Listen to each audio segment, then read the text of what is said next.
Excellent. אנחנו נמצאים במרחק של בערך 8 דקות מלדדיקה. לדדיקה זו העיר העתיקה של סלוניקי, ואזור מאוד מאוד פופולרי ותיירותי, והמחירים פה יחסית גבוהים גם ל-Airbnb וגם נדל"ן. הדירה הזאת היא דירה של בערך 90 מטר.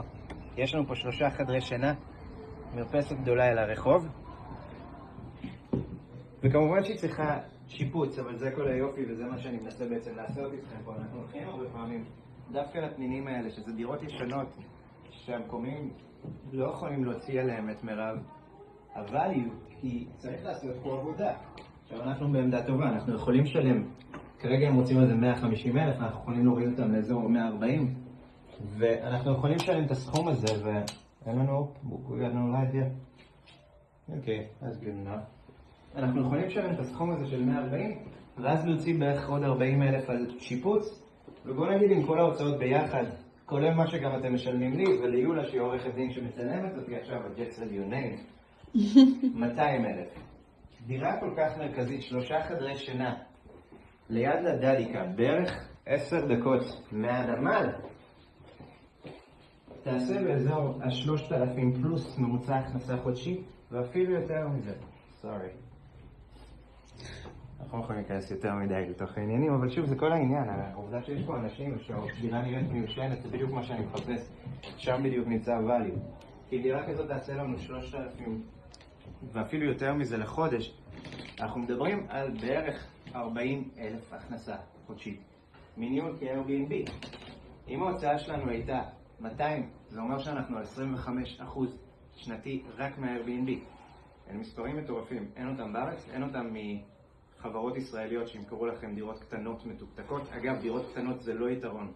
ביוון הן מתחרות מול בתי מלון ומול יוונים אחרים שיכולים להשכיר, אבל אין ליוונים אחרים, אין בכלל כמעט. תכנסו ל-Airbnb, תחפשו לדדיקה. דירות ב-Airbnb של 3 חדרי שינה, לא תמצאו כמעט, והשוק הזה צמא להכנסה, ואנחנו יכולים לעשות מספרים מאוד גבוהים. כנראה גם יותר מ3,000 ממוצע. עכשיו, כל זה בלי שבכלל הזכרתי את העובדה שאנחנו עושים פה השבחה, אז הנכס כבר יהיה שווה משמעותית יותר לאחר שנסיים, ויש פה קפיצות ערך של נדל"ן של לפעמים גם 10% פלוס בשנה. סלוניקי עובדת חזק, ויש פה מחסור רציני במקומות לינה. אז זה נכס מספר 2 היום לקנייה, נעלה אותו עוד מעט לאתר. Yula, you got something interesting to share. I like the street, the location. Okay. The apartment is very spacious. I think it's good construction. It needs polishing. Yeah. But I like the layout. The layout is smart, yeah. The layout is smart. It's light. There's light. Yeah, there's good light here. And I see many potential, and I think the area is very good. I mean, also for Airbnb, it's Ladadica is very, very chic, and like people like Ladadica. Actually, it's center, right? It's Well, like we're pretty close to. You can walk. Yeah, you can walk to the boardwalk by the sea. It's nearby. I mean, it's not far from here. 10 minutes. Yeah, that's exactly what I said also. And this part, I mean, this is an area that it's going to get, it's going to rise. Right. What about Metro? We got any near here? Metro, it's near. It's not exactly outside, but it's near. But it's an evolving area.